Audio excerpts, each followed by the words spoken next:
By the science of gradualism, and as you can see, a picture speaks 1,000 words, so let's begin. Version 2. I'm the founder of WeThePeopleWillNotBeChipped.com.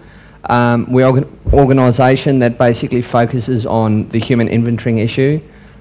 We petition governments on a federal level to actually get preventative legislation introduced. We also covered emerging technologies such as nanotech, radio frequency ID, the global information grid, and the current threat that is actually facing humanity, which is transhumanism. And what transhumanism is the merger of man into machine. So it is a group of individuals that basically want to embrace technology to evolve mankind to the next stage. The best way to introduce VeriChip is actually with the advertisement that they actually started about a month ago on US TV. So to introduce the product, I think it's always best to use their propaganda, and here it is.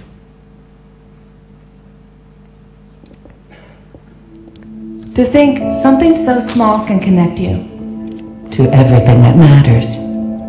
When your life and the one you love are on the line, HealthTech is always with you when every second counts in the emergency room, providing immediate access to your medical records.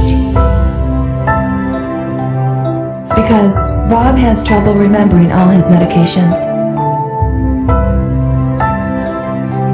Because I'm in love with my kids' kids. Because my car lost control while driving.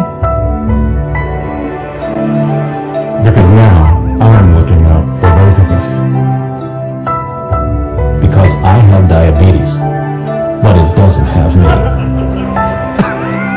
Because I spend my life in the ER trying to save yours.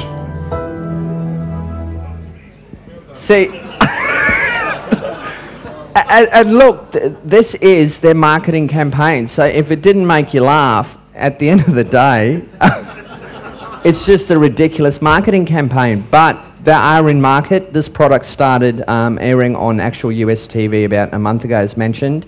And this was our brief response. We did a short film called Whose Pet Are You? And it'll actually show... I actually titled it, was quite funny. But anyway, and this is what it is. This is humans being reduced to inventory. So this is it. Every 6 minutes, a pet is recovered with a Honeydoo microchip. The microchip is a chip about the size of a grain of rice that is implanted under the skin with a hypodermic needle as an injection. And it is activated when the scanner is passed over. It gets energy from the scanner, it's activated, it then transmits the number to the scanner. The only benefit at this point is to identify the dog and return it back to its owner. It is nice to be able to keep track of our pets, but what about our family and friends? Applied Digital Solutions could track human beings by satellite. We are working on a product that we have called internally a PLD. PLD stands for Personal Locating Device, which is an implantable GPS for which our company owns a patent. It can be implanted surgically in the clavicle area of a child or someone that you are interested in tracking. Whose pet are you?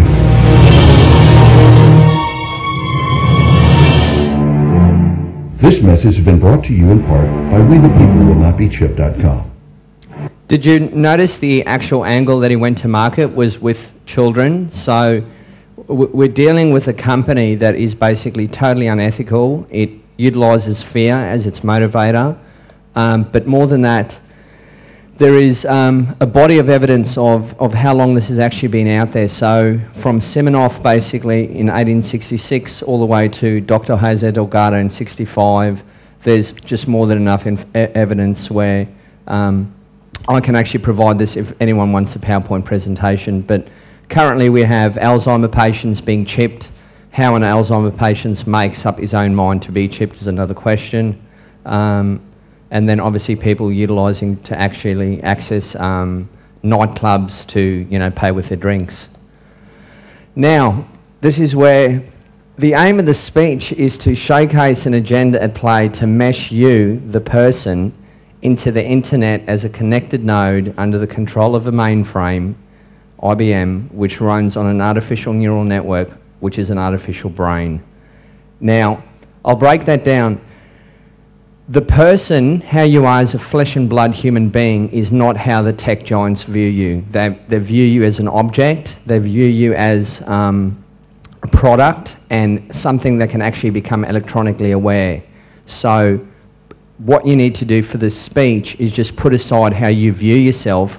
They view you as an object and as inventory. When you look at the mainframe is basically something that will run all the information flows, and there's enough evidence that will show that it is IBM. And the artificial neural network is basically a joint venture between DARPA and IBM to reverse engineer the human brain. So you have biological neural networks, which are brains, and they take the biological neural network and basically are mapping it within 10 years. They hope to have a full functioning brain in silicon that they hope to achieve full consciousness. So if anyone has watched Terminator with Skynet, that would actually be a good example of where to start. So what we have here is the largest tech company in the world with a closet of with the Nazi regime, and we'll deal with that later, who are basically psychopaths, and we're going to prove that. Okay.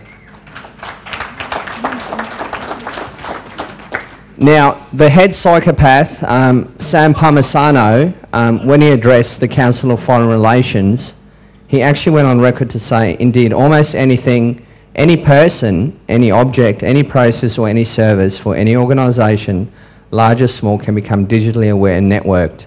If you notice how the presentation is, how he actually pitches it, it's person, object, process and service is used in the same context. So you are no better than a process that runs on a software program. You are no better than an object that can have an RFID tag at Tesco. And the goal ultimately is for everyone to be networked. We'll move further and actually prove that from a different angle, where you have the Auto ID Centre, which was birthed from the MIT. So what you'll see is these agendas are always birthed from universities. So the university basically gets seed funding from, either the banking elite, from the multinationals, from the military-industrial complex. They then take that into market utilising predictive programming, where the average populace thinks, look, universities are great for us, they're good for our kids, they've always been good people, so this idea must be good. Now, what the Auto ID Centre, the vision was, is basically where every object, from sewing needles to jumbo jets to chairs to drinks, is basically becomes electronically aware. And how that is done is with a radio frequency ID tag. And a good way to bring that home is every time, like today, I went to Tesco twice, and they said, do you want the card, the loyalty card? I don't want your loyalty card. That's got an RFID chip in it. But that's not the point. The point is, it is RFID that will basically make the products electronically aware. So when you look at the program itself, there are enough bits allocated where you can actually prove without a shadow of a doubt that humans are actually on the hit list. So you have got 33 bits would account for every human being to be given an electronic product code that is unique to you. So you can be tracked in real time and matched to algorithms and other programs that basically IBM is developing.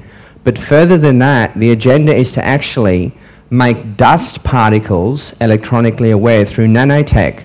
So what we're talking about, forget about Wi-Fi, we're talking about a web grid where every single object is basically communicating, but the ultimate one to get into the network is yourself, which is the human being.